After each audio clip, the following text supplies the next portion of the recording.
dan cerdas. Rekan Dakta pukul 8.10 waktu Indonesia Barat yang rekan Dakta seperti sudah diinformasikan di awal perjumpaan kita akan masuk bincang publik bersama Halal Corner. Ini bagi rekan Dakta yang suka kulineran, makan dan minum kekinian. Nah, rekan Dakta perlu memperhatikan apakah yang kita konsumsi sudah halal atau belum. Dan kita akan membahasnya hingga pukul 9 nanti bersama Koordinator Halal Corner Malang, ada Mbak Aryani Kusumaningrum dengan tema titik kritis pada minuman kekinian. Assalamualaikum Mbak Aryani. Waalaikumsalam warahmatullahi wabarakatuh. Selamat pagi semua. Selamat pagi Mbak Ulfi. Selamat pagi, kabar sehat? Alhamdulillah sehat kami yang di Kota Malang, Jawa Timur. Cuacanya sedang hujan juga ya sama dengan Kota Bekasi, Mbak? Iya, hujan bikin melo ya. Mendung-mendung galau. Tapi semoga selalu tetap sehat. Tetap Ya. sehat. Nah, tentunya kalaupun dengan cuaca yang panas dan dingin dan enaknya minuman yang kekinian begitu Mbak, baik yang itu pakai es atau enggak. Nah, tentunya ini warning juga bagi kita-kita yang suka jajan di luar nih, Mbak. Bagaimana Mbak untuk menyikapi dari Halal Corner terkait dengan minuman kekinian yang sudah menjamur dengan berbagai merek ini? Silakan Mbak Aryani. Baik, bismillahirrahmanirrahim. Rabbi shrah li sadri wa yassir li amri wahlul 'uqdatam min lisani yafqahu qawli. Allahumma shalli ala Muhammad wa ala ali Muhammad. Allahumma shalli ala Muhammad abdika wa rasulika nabi ummiyya ma ba'du. Ya, baik, terkait minuman kekinian ya. Jadi memang cuaca sedang berubah-berubah ya, kadang panas, kadang dingin gitu ya. Dan memang ini sudah masa hidup modern di mana kita lebih banyak kulineran, wisata kuliner gitu ya. Ketika kita berteduh hujan gitu ya, kita mungkin berteduhnya di mall atau di sebuah resto. Pasti yang menarik itu pertama bukan makanannya tapi minumannya gitu ya. Jadi kalau mungkin dulu zaman dulu kita kenalnya teh biasa gitu ya, atau kopi ya. Kalau kopi nggak kopi hitam ya, kopi susu gitu ya. Tapi sekarang kan macam-macam sekali gerai-gerai itu ya minuman kekinian. Ada yang ala Thailand, ada yang ala Taiwan, ada yang ala Korea gitu ya. Ada juga yang ala-ala Eropa gitu ya.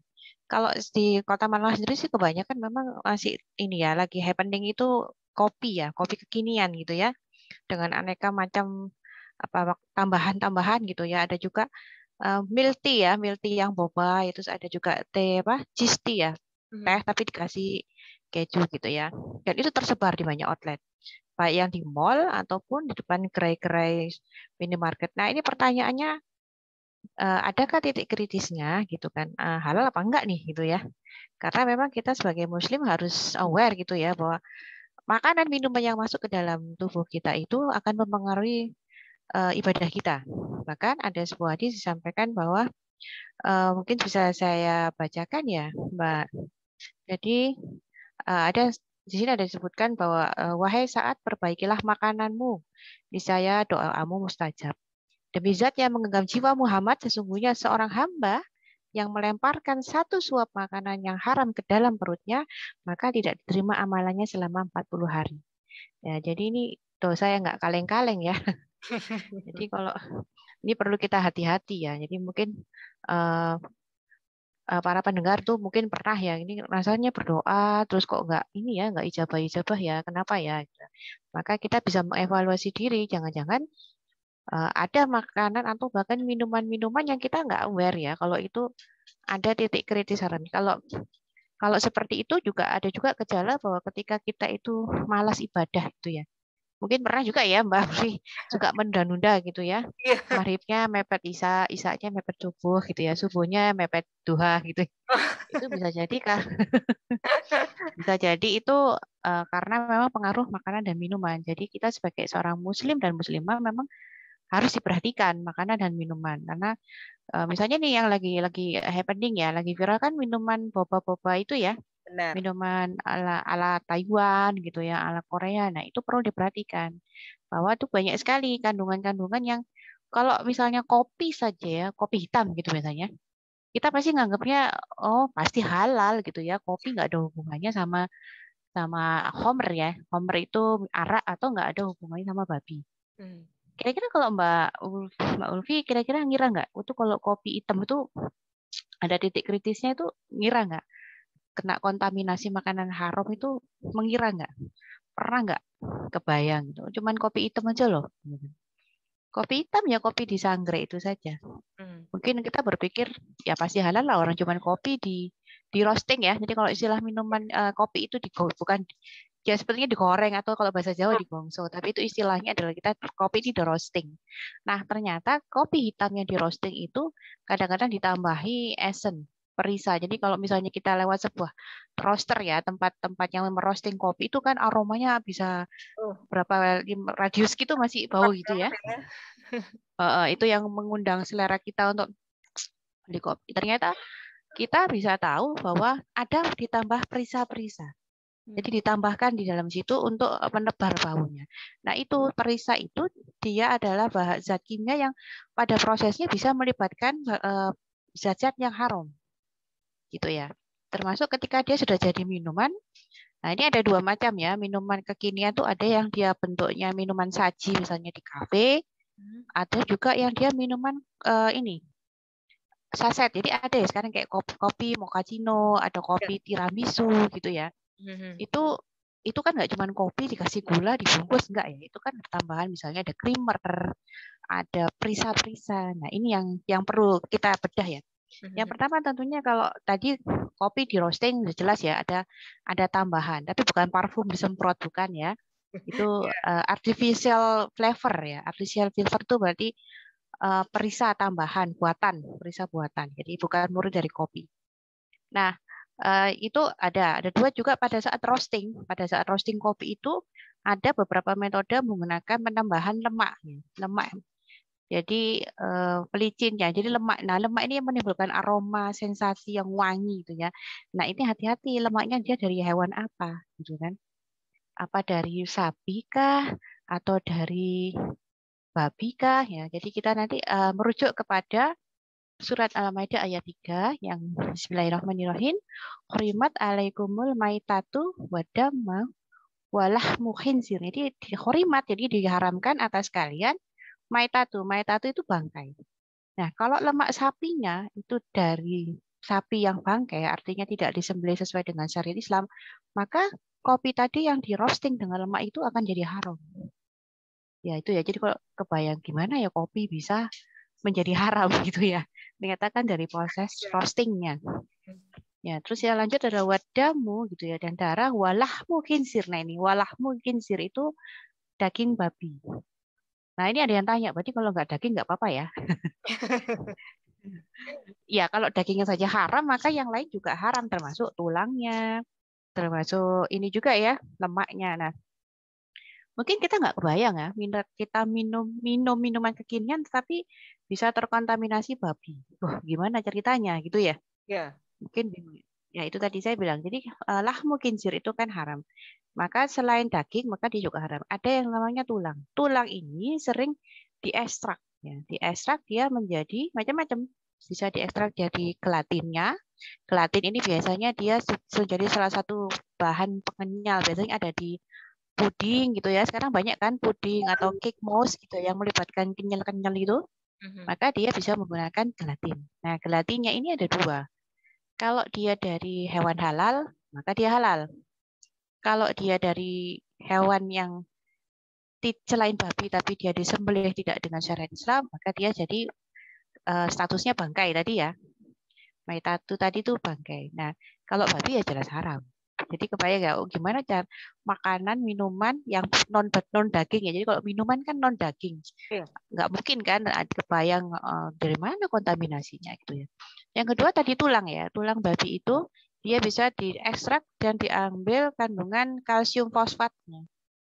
Nah, trikalsium fosfat ini dia digunakan sebagai anti kempal. Jadi kalau kita beli minuman serbuk itu kita suka digoyang-goyang tuh bunyi kresek-kresek gitu ya.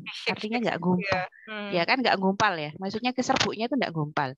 Maka bahan anti kempal atau yang supaya dia tidak menggumpal, dia digunakan yang namanya anti kempal dan sebagian besar memang dalam bentuk trikalsium fosfat. Nah, itu bisa diekstrak dari tulang hewan. Ya, jadi ngeri juga ya. Minum kopi, serbuk, ya. Sekarang lagi sering nih kan kopi tiramisu, kopi latte, cappuccino latte gitu ya. Tapi mungkin kopinya nggak mengandung sesuatu yang haram, gulanya juga tidak mengandung sesuatu yang haram, creamernya juga nggak mengandung sesuatu yang haram, tetapi ternyata anti kempal tadi ya, itu ternyata dia diekstrak dari tulang babi. Ya, jadi ternyata minuman kekinian tuh banyak sekali. Bahkan nggak usah kopi ya, sekarang soda gembira itu kan juga ada yang instan, sogem itu ya, itu hati-hati. Jadi itu sudah kewajiban kita bagi seorang muslim atau muslimah itu makan dan minum itu kita mencari yang halal. Nah kalau sasetan gitu mah insya Allah tidak sulit ya. Jadi yang kita lihat adalah apakah pada labelnya itu sudah ada logo halal MUI gitu ya, dengan kode. Jadi ada kodenya. Jadi kalau misalnya kita lihat saset gitu ya, ada gambar logo halal MUI itu di sebelah di bawah itu ada kode. Nah, itu kita bisa cek. Kita cek apakah ini betul atau abal-abal. Dengan kode tadi bisa dicek, kita googling, maka nanti akan keluar. Jadi itu nomor sertifikat halalnya ya. Seperti itu. Nah, yang agak repot itu kalau sudah bentuk kafe.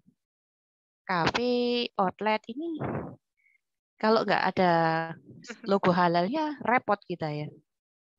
Jadi seperti itu. Jadi kalau kita lihat seperti misalnya milk tea ya. Milk tea itu kan orang tahu milk tea itu ya teh sama susu gitu. Itu dari mana harumnya gitu ya. Wah itu titik kritisnya juga lumayan. Yang pertama gula. Gula itu maka jangan berpikir bahwa gula auto halal tidak ya. Tapi ada proses di dalam rafinifikasi atau pemurnian atau bahkan pemutihan. Itu pemutihan gula itu melibatkan enzim-enzimnya itu bisa dikembangbiakkan menggunakan jadi mikroba yang terlibat itu menggunakan enzim yang enzimnya itu bisa diekstrak dari bagian tubuh hewan misalnya seperti itu. Ya mungkin Mbak Ulfi udah mulai pusing ya. Pokoknya amat ya. Iya, jadi kalau mau aman so far ya memang kita. So far kalau mau aman memang cari yang udah ada logo halal MUI-nya memang. Lalu ada pertanyaan, apa kalau nggak ada logo halal MUI itu otomatis haram gitu ya? Iya. Ini sebelum ada yang tanya, saya kasih pertanyaan dulu. Apa harus nanti beli jamu nggak ada sertifikasi halalnya pasti otomatis haram gitu ya? Nah ini juga ya. Bukan berarti itu tidak otomatis haram, tidak. Tetapi ketika produk-produk minuman kekinian atau makanan kekinian atau makanan kemasan itu sudah bersertifikasi dan berlogo halal MUI, maka itu udah dijamin gitu loh.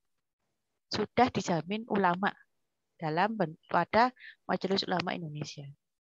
Nah, hati-hati yang suka jajan-jajan kekinian atau minuman kekinian yang ada di mal-mal, maka diperhatikan produsennya apakah produsen lokal atau produsen yang dari luar negeri atau lisensi gitu ya atau franchise. Nah, itu kita bisa lihat nih titik kritisnya ini kalau misalnya produk ini buatan Perancis gitu ya misalnya, maka produk yang digunakan pastinya bukan dari ya mungkin ya itu bukan dari hewan yang disembelih secara syariat Islam.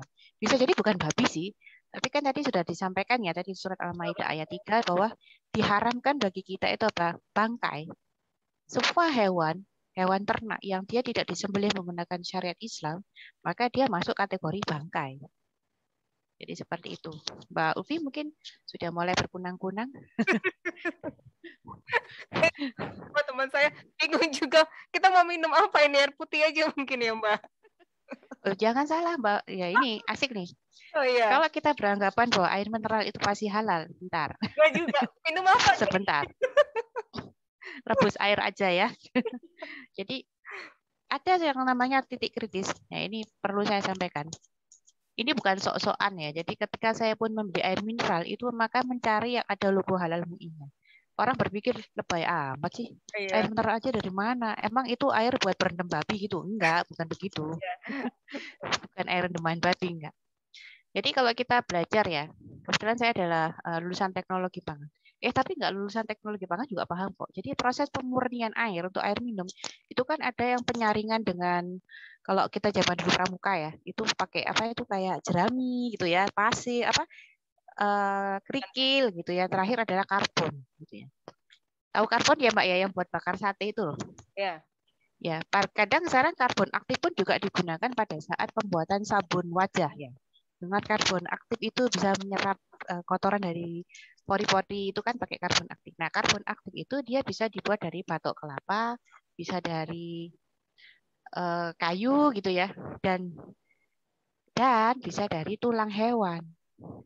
Pertanyaannya, ketika yang digunakan untuk menyaring air tadi itu adalah karbon aktif dari tulang hewan, perlu kita lihat apakah dia dari tulang hewan halal yang disembelih atau tulang halal hewan yang tulang hewan ternak yang tidak disembelih sesyariat Islam atau menggunakan tulangnya babi. Kalau misalnya air mineral tadi diproses purifikasinya dan sterilisasinya dan pemurnian air tadi untuk siap minum dia dilewatkan karbon aktif yang terbuat dari tulang babi, maka air mineralnya harum. Nah, sudah mulai tambah berkunang-kunang ya. Yang lagi saya ini. Jadi rebus air aja deh. Sama celup tehnya jangan teh celup. Tehnya teh saring. Jangan-jangan tehnya ntar ada bahan-bahannya lagi, tambah pusing lagi, Mbak. Iya. Kalau gitu petik teh sendiri aja ya. Petik teh sendiri, dijemur sendiri gitu. Ya, jadi mungkin kita lebih spesifikasi ke ini ya, produk-produk minuman kekinian kalau ada seperti Taiwan milk cheese tea gitu ya. Nah, Jadi teh teh kejunya Taiwan atau minuman-minuman Korea itu ya. Oke, yang suka ngopi dan suka ngafe-ngafe, hati-hati kadang-kadang ada beberapa produk kopi. Misalnya adalah rum cafe latte. Jadi dia kopi latte diberi rum. Nah, rum itu harum. Ya, rum itu kan sebetulnya adalah minuman keras. Jadi aneh kalau enggak mau wine tapi mau rum. Ya, itu satu saudara ya mereka. Rum itu kadar alkoholnya sekitar 38%. Jadi kalau aneh saya nggak minum bir, nggak minum wine, tapi minum rum cafe latte. Nah itu hati-hati. Bagaimana kalau Esen? Ya, sudah tahu kalau rum itu haram ya, itu minuman keras gitu ya. Termasuk bourbon ya, tulisannya bourbon itu dia minuman keras. Terus kalau rum, bagaimana kalau itu perisa? Tahu perisa ya? Esen. Esen rum bagaimana? Sebetulnya secara zat ya, kita bicara secara zat, rum itu kalau dia sintetik sebetulnya secara zat itu halal. Karena tidak mengandung alkohol yang dalam komer tadi. Jadi dia sintetik memang. Tetapi aroma dan rasanya, penampakannya persis seperti rum asli. Nah, maka itu ketika diajukan pada proses sertifikasi halal di MUI atau saran BPJPH, maka tidak mungkin disertifikasi. Kenapa? Karena di keputusan Fatwa Ulama MUI tahun 2014, maka makanan minuman yang dia menyerupai atau tasyabuh ya, bertasyabuh menyerupai makanan minuman yang haram, maka dia tidak akan disertifikasi. Termasuk dengan makanan minum yang diberi nama aneh-aneh, misalnya es pocong gitu ya. Iya. Itu minuman kekinian ya. Es pocong kan gitu ya. Es kuburan gitu Atau ya. tahu demit gitu ya. Itu kan dengan nama-nama yang dalam Islam itu bukan nama-nama yang baik. Atau rawon toyol gitu ya. Itu tidak akan disertifikasi halal walaupun dia secara produk, secara zat itu halal. Sapi rawon terbuat dari daging sapi, tapi ketika dia rawonnya dikasih nama rawon toyol, jadi kenapa pada suka pocong dan toyol ya? Itu ya biasa kan ya untuk memberi nama viral-viral kan begitu ya. Atau ada juga mie itu kemasan mie bikini ya. Ada ya dia kemasannya bentuknya bikini gitu. Jadi remes aku gitu ya. Jadi kayak remes orang pakai bikini. Itu tidak akan disertifikasi halal oleh BPJPH atau LPOM UI. Jadi seperti itu. Nah, jadi kalau saya pusing deh kalau mau minum apa, carilah yang minuman kalau itu kemasan maka dia ada logo halal MUI-nya. Kalau minuman kekinian dalam bentuk kafe, saya lihat ada juga kok kafe-kafe yang sudah tersertifikasi halal. Kalau tidak salah itu seperti kayak semacam janji jiwa atau apa gitu ya. Saya lupa ya. Tapi sudah ada kopi warung-warung Starbucks itu dia halal. Cuma harganya yang saya kopi jiwa janji jiwa ya. iya itulah gitu ya. Itu sudah itu kalau itu harganya ya. Iya. Nah, sekarang memang musim ya. Sekarang art minuman tuh mereka para barista itunya. Nah, para barista kebetulan salah satu pelajaran di sekolah saya itu adalah meracik kopi ala barista. Jadi itu memang sudah dikenalkan. Campurannya ada tequila, ada rum, ada wine, yaitu ada creamer. Nah, itu defaultnya memang minuman kan ala-ala Eropa ya gitu. Jadi itu harum. Jadi, nah inilah gunanya kita thalabul ilmu. Jadi kita itu gaul gitu ya, Ya. tapi kita tahu hukum syarak dan tidak melarang itu. Dan jangan lupa bahwa kita teledor ya, dalam arti tidak mengindahkan tadi. Tadi sudah saya bacakan, saya sampaikan bahwa itu resikonya adalah 40 hari amalan kita tidak diterima oleh Allah. 40 hari loh guys, nggak main-main gitu ya. Setelah 40 hari jangan, Ibarat kalau diskors 40 hari tuh. Gimana, Mbak? setelah 40 hari jangan diulangi lagi. Kalau diulangi lagi nambah lagi 40 hari, 40 hari. Iya. Iya, betul. Nah, jangan dikira terus, oh, berarti cuma 40 hari amalan nggak diterima aja selesai gitu. Kita tuh yang ibadah tiap hari itu kita juga nggak tahu ya itu diterima apa enggak. Apalagi sudah vonis ya, maka 40 hari amalan tidak diterima. Jadi bisa dibayangkan pahala sholat kita, pahala tilawah kita, dan apalagi itu adalah ketika bulan Ramadan, itu gimana puasanya?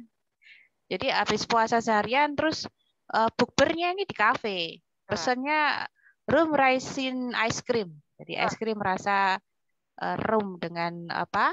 Kismis. Padahal itu haram. Jadi jangan sampai kita menyanyiakan amal ibadah kita dengan apa ya, seenaknya makan dan minuman gitu ya. Dan Baik. itulah gunanya bagi kita untuk thalabul ilmu, memang harus belajar. Baik. Seperti Apakah itu, Mbak. Mbak pusing lagi atau enggak, kita jeda sejenak ya nih ya. Ya, ya, ya. Kita mengundang rekan dakta untuk bergabung bersama kami di 021.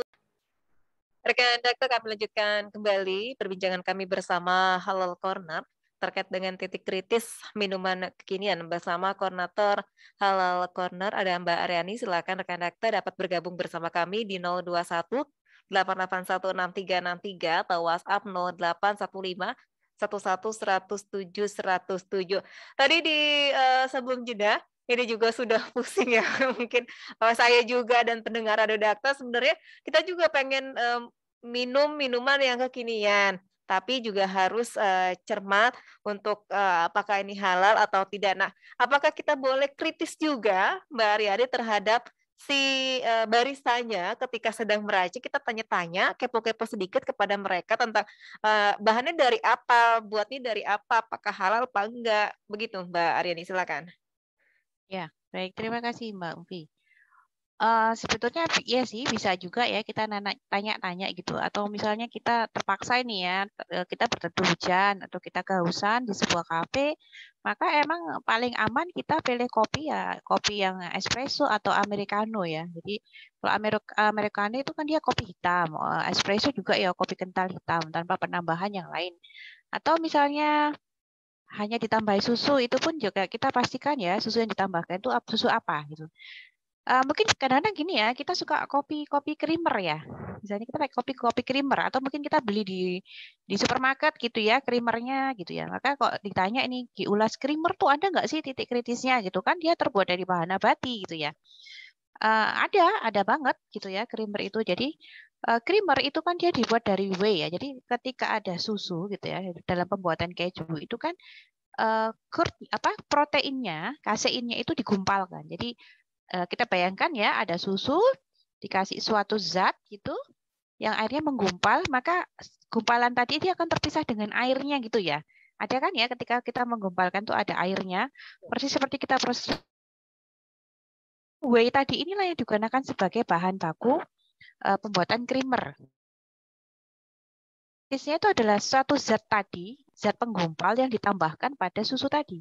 Biasanya digunakan enzim. Contohnya adalah enzim rennet. Rennet itu diambil dari lambung. Jadi lambung hewan misalnya adalah dari lambungnya sapi. Jadi rennet itu diambil, diekstrak dari lambungnya sapi. Nah, ini titik kritisnya. Kalau sapi yang digunakan adalah sapi yang disembelih sesuai dengan syariat Islam, maka halal. Tetapi ketika yang digunakan adalah sapi-sapi yang tidak disembelih sesuai syariat Islam, maka whey tadi ya yang dihasilkan dari penggumpalan menggunakan rennet ini, maka dia jadi haram. Ya, padahal dari nabati ya, tapi kok bisa jadi haram ya? Karena proses, jadi ada bahan yang ditambahkan pada prosesnya membuat dia menjadi haram. Jadi bagaimana dong kalau ingin mungkin para bakorset ya, bakorset itu barista kopi saset ya, kayak saya ini kan barista kopi saset. Cukup sobek, seduh air dispenser, jadilah kopi gitu ya. Jadi amannya itu kalau saya, misalnya saya harus nge-cafe gitu ya, nge-cafe atau terjebak di sebuah resto gitu yang saya tidak tahu apakah itu tersertifikasi halal, maka pesannya yang aman-aman aja, teh manis gitu ya, atau kopi. Kadang-kadang ada juga ya warung gitu yang kopi isinya kopinya kopi sasetan, semua itu ada ya. Itu malah menurut saya lebih aman. Jadi merek-merek yang udah familiar, yang tuh udah tahu ya. Jadi misalnya, tapi nanti jadi saya dikira kayak sales gitu ya. Kopi-kopi yang umum lah ya. Merek-merek produsen kopi yang umum lah. Kapal apa, kapal terbang apa, kapal api atau kapal yang lain gitu kan. Dia keluar ya itu Ya. apa cappuccino, fresco kayak gitu tuh itu relatif menurut saya lebih aman. Kenapa? Karena saya sudah juga udah cek ya. Udah cek gitu sertifikasi halalnya itu berlaku sampai kapan. Jadi jangan lupa ya sertifikasi halal itu memang berlaku hanya 2 tahun. Dan mereka harus perbaruan. Sebelum 2 tahun berakhir itu mereka 6 bulan sebelumnya itu mereka sudah mulai proses persiapan pembaruan. Jadi kalau saya nih tips saya ya, kalau saya itu mau main sih, saya itu orangnya main aman ya. Main aman karena ancaman 40 hari amalan nggak diterima itu ngeri-ngeri sedap gitu ya. Benar. Itu saya lebih memilih jadi barkoset ya, barista kopi saset aja. Ya, jadi teman-teman yang punya gaya hidup ini ya, ngemol-ngemol gitu ya, yang orang-orang high class gitu ya. Beda kalau saya kelasnya warteg ya. Warteg kopinya saset aja deh gitu. Starbucks. Itu ya ya itu bisa pilih kopi-kopi yang relatif aman. Jadi nggak terlalu banyak tambahannya. Misalnya kopi susu gitu ya. Mintalah kopi susu yang kopi plus susu UHT. Kita udah tahu tuh UHT-nya merek apa gitu kan. Iya. Jadi kalau aman seperti itu. Kalau misalnya milk cheese gitu, cheese tea atau milkshake itu ya kan banyak ya para remaja kakak-kakak yang di kampus kan haus minum-minum itu. Padahal kalau buat saya tambah haus minum begitu tuh. Udah haus ngeluarin duitnya lumayan ya. Iya.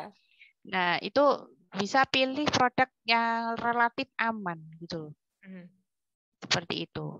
Kalau di kafe-kafe kelas tinggi atau kelas-kelas hotel, nah itu malah lebih ini ya istilahnya resikonya lebih tinggi dengan campur. Jadi saya tadi sampaikan ya di dalam ilmu peracikan kopi defaultnya orang-orang Eropa itu memang mencampurkan minuman-minuman keras. Itu emang udah defaultnya mereka. Sama seperti kita beli Chinese food, Japan food, itu defaultnya itu resepnya memang pakai sake, pakai mirin, pakai arak masa. Itu ya memang karena makanan itu menyangkut budaya itu ya. Cluenya karena makanan itu menyangkut budaya. Nah, kalau misalnya makanan itu dari suatu daerah dengan budaya yang jauh dari nilai-nilai Islam, ya memang resikonya tinggi. Saya pun juga ketika saya berdinas di luar negeri, misalnya saya berdinas di RRC atau berdinas di Jepang, itu udah nyaris kayak orang diet gitu ya, karena makan sama mikir. Ini titik kritisnya di mana? Apalagi kalau di Jepang relatif mudah ya, kita dapat restoran dengan sertifikat halal. Jadi kalau Jepang itu memang orangnya ini ya, alhamdulillah jujur ya itu. Jadi mereka ada itu yang namanya restoran dengan sertifikasi halal itu jelas ada. Yang agak repot ketika di RRC ya. Saya hanya berani makan di warung atau resto yang ownernya memang Muslim. Jadi orang-orang suku-suku Xinjiang itu mereka punya warung kita sebut lamien gitu ya. Dia jual mie itu mie lamien. Kita berani makan cuma di situ aja. Kayak gorengan-gorengan pinggir jalan gitu nggak berani udah. Jadi kalau saya terpaksa dinas ke luar negeri ya satu koper isinya Indomie, mie gelas, saus sasetan, mie ABC saset gitu ya, abon, kering kentang ya dan sebagainya. Jadi cuma numpang makan di luar negeri aja, makanannya tetap bawa dari Indonesia. Karena saya takut ada makanan haram yang masuk ke dalam tubuh saya. Dan gampang kok kita kalau mau mendeteksi Mbak Ulfi, ini gue makan makanan haram nggak ya gitu. Maka coba aja kalau kita dinasehatin gampang baper, gampang tersinggung, denger ceramah males, terus sholat ketunda-tunda, hafalan ini maksudnya hafalan Quran ya, bukan hafalan rumus matematika ya. Hafalan Quran itu gampang lupa ya, bukan gampang ingat. Ya itu biasanya salah satu tanda ada yang tidak terjaga di dalam perut kita. Karena apa yang makan di dalam tubuh kita itu akan menyebabkan setan itu mengalir sepanjang aliran darah kita. Makanya ada orang yang susah dinasehati itu bukan karena dia bawaan lahirnya egois, bukan. Karena Tetapi karena memang hatinya, kolbunya itu gelap kena dosa. Seperti itu. Jadi hati-hati, waspadalah, waspadalah. adalah baik. Tapi Mbak Aryani bukan hanya kekinian yang kopi-kopi saja, tapi juga ada kayak strawberry smoothies. Nah, apalagi Ya, sebut. Ocean Blue, ada black currant dan lain sebagainya. Nah, itu bagaimana titik kritisnya, Mbak? Titik kritisnya adalah pada perisanya. Jadi ada perisa sintetik yang ditambahkan di sana. Jadi kayak misalnya frappe ya, frappe float atau tadi itu ya macam-macamnya, termasuk minum-minuman dengan foam itu ya, foam bukan styrofoam, gitu ya. Dengan ada apa bermacam-macam float ya, ada ya float. Nah, Float itu kan dia pakai es krim ya. ya. Ya, ini ketahuan saya suka jajan nih. Bisa apal. Jadi kan ada milkshake, ada juga yang milkshake pakai float ya. Float ini kan dia dikasih ice cream gitu ya. Nah, justru proses ice cream ini di produk ice cream lah salah satu ya di titik kritisnya. Kenapa di dalam es krim itu kita menggunakan yang namanya emulsifier. Emulsifier itu dia kerjaannya itu menyatukan antara fase minyak dengan fase air, fase lemak dengan fase air. Jadi kalau hati kita sulit menyatu, mungkin bisa dikasih emulsifier. Kok kayaknya kita kurang menyatu ya, ayo kita beli emulsifier. Ya, contoh di dalam produk pembuatan es krim itu biasanya kan pakai kuning telur ya. Ya. Contoh, nah kuning telur itu fungsinya dia sebagai emulsifier. Dia menyatukan fase lemak dari susu dengan air dan bahan-bahan berbasis air di dalam adonan ice cream tadi. Nah, kalau pakai telur mahar, maka biasanya dia pakai emulsifier yang artificial, yang buatan. Kalau proses buat cake itu biasanya kita tuh ini mak-mak yang tahu ya kayak pakai SP, TBM, Ovalet. Nah itu salah satu contohnya emulsifier. Nah emulsifier itu dia bisa dibuat diproses dari bahan-bahan hewani dan juga bisa dari bahan-bahan nabati. Jadi kayaknya nih bisa kuliah satu SKS gitu ya kalau kita bahas semua titik kita bedah satu-satu tuh semua minuman ya mulai kekinian teh kekinian kopi kekinian terus dairy produk ya minuman-minuman susu-susu itu kan banyak banget ya tersebar tuh yang gerai-gerai itu di pinggir-pinggir jalan tuh kan ada tuh but-but gitu ya atau outlet-outlet minuman itu kan susu dicampur macam-macam ya ada juga yang namanya ini lagi happening banget tuh ya room regal jadi Oh iya. susu dikasih rum, dikasih biskuit regal. Itu kan mahal banget ya. Iya. Nah itu hati-hati rumnya. Rumnya itu yang hati-hati. Susunya pun begitu. Regalnya Kalau juga. regalnya selama biskuitnya itu biskuit regal yang sudah tersertifikasi halal, tidak masalah. Tetapi susu yang ditambahkan itu, kenapa? Karena kadang-kadang di dalam susu yang itu kan ada perisa vanila ya. Nah, oke. Jadi kalau itu dibedah di cabang-cabang tuh dalam satu gelas itu titik kritisnya macam-macam dari susunya, dari rumnya, dari gulanya, dari regalnya, ya itu banyak banget gitu ya. Makanya kalau saya bilang ditanya tuh terus paling praktis tuh gimana? Paling praktis cari yang ada sertifikasi, ada logo halal MUI-nya dan kita udah pernah cek, Nah, udah pernah cek gitu. Minimal googling lah ya. Ada nggak dia sertifikat halalnya? Biasanya gampang Mbak. Kita cek nama produsen. Kita tulis ya produknya namanya apa.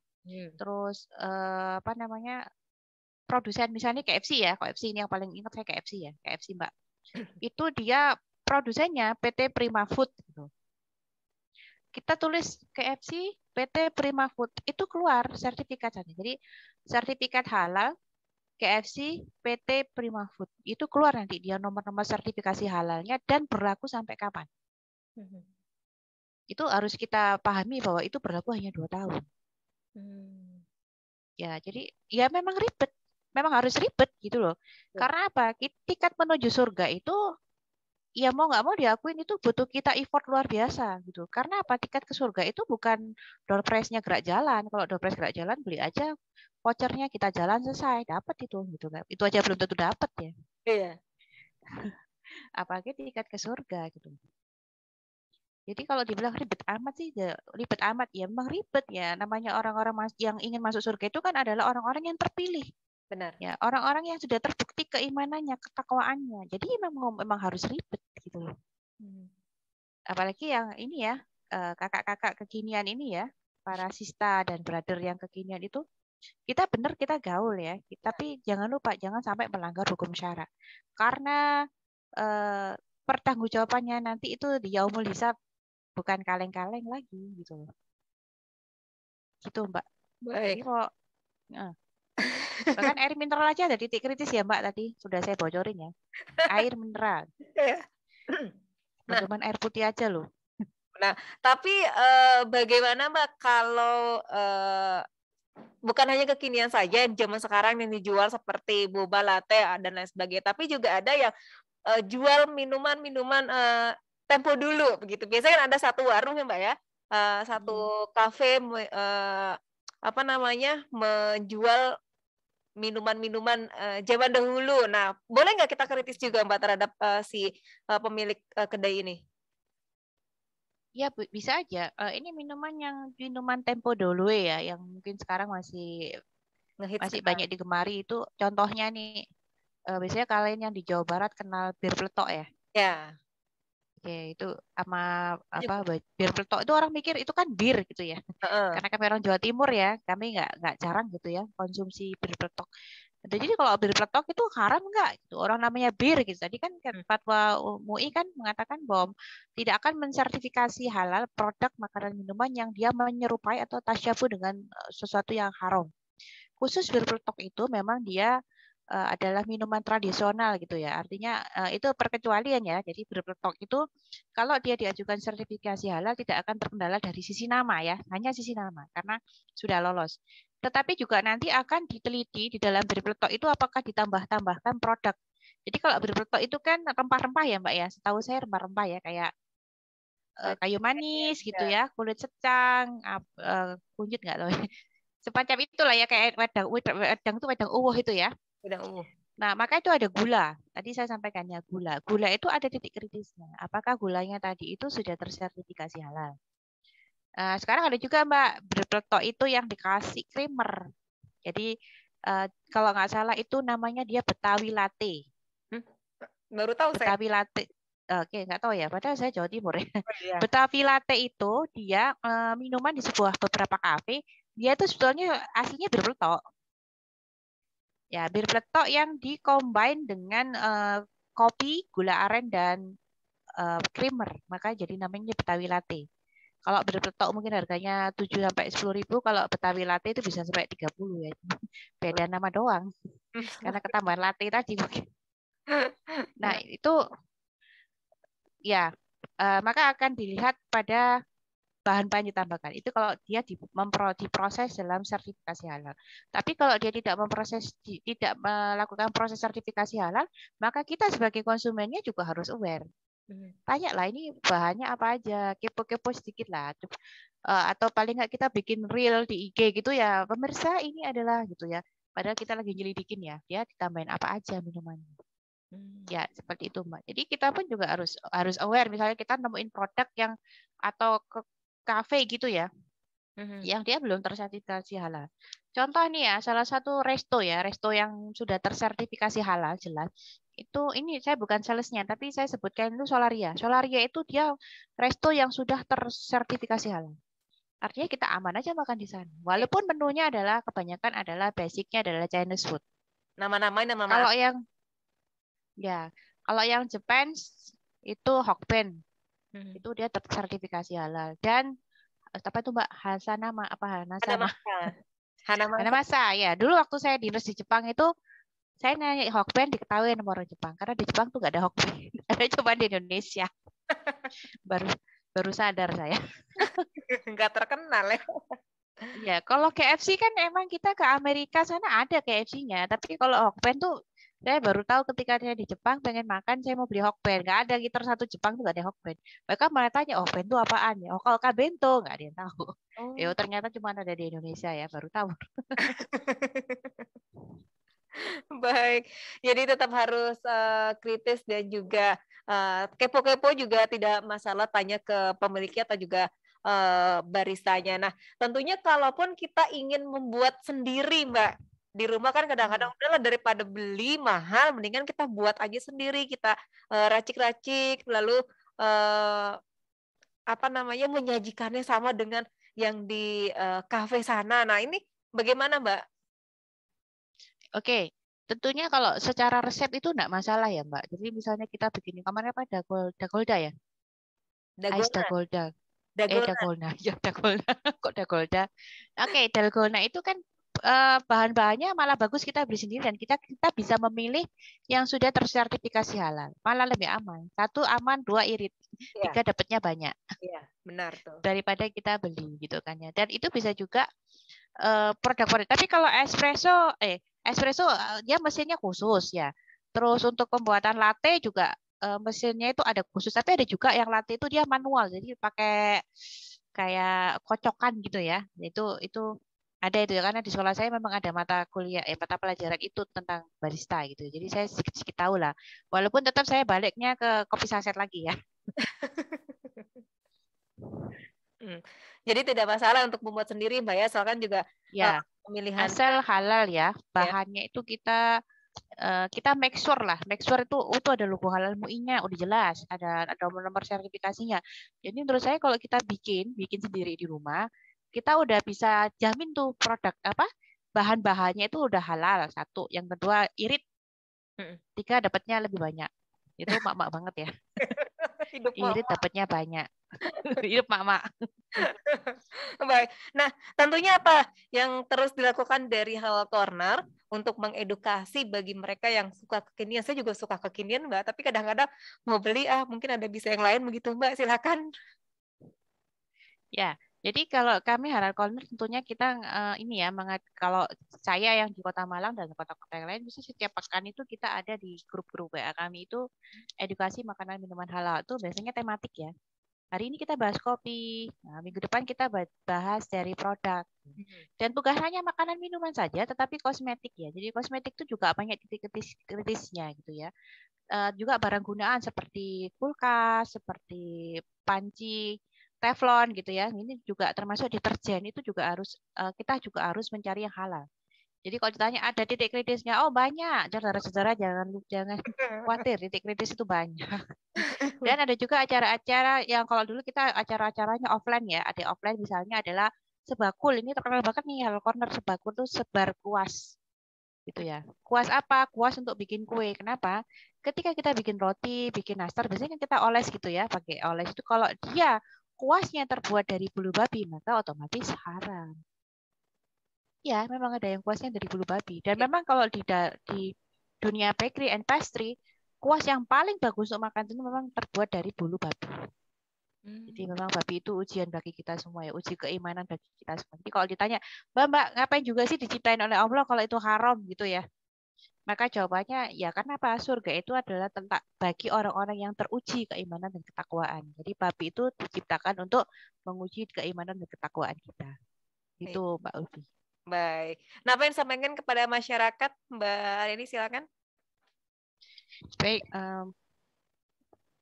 para pendengar Dakta, jadi yang perlu kita pahami bahwa makanan minuman itu berpengaruh terhadap nasib kita nanti kelak di yaumul hisab dan di mana nanti kita diletakkan. Jadi ketika kita ingin menuju satu tempat yang pasti yaitu surga, maka kita harus mau ribet, kita harus tolabul ilmu tentang halal dan haramnya termasuk mempelajari fikih-fikih Islam.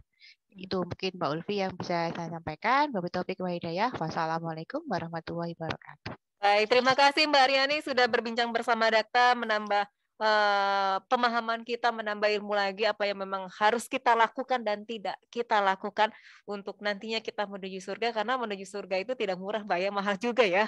Ya, iya. Jadi nggak kayak ikut gerak jalan ya, dapat kipas angin. Baik, terima kasih Mbak Aryani, salam sehat Iya, selalu. sama-sama. Assalamualaikum warahmatullahi Amin. wabarakatuh. Dan Waalaikumsalam warahmatullahi wabarakatuh. rekan Dakta, demikian perbincangan kami bersama Halal Corner. Terima kasih untuk rekan yang sudah bergabung. Semoga apa yang kami sampaikan bermanfaat untuk Anda. Saya Alfiana Larasati, pamit undur diri dari ruang dengar Anda. Dakta Radio, bijak berinformasi, cerdas berinteraksi. Wassalamualaikum warahmatullahi wabarakatuh.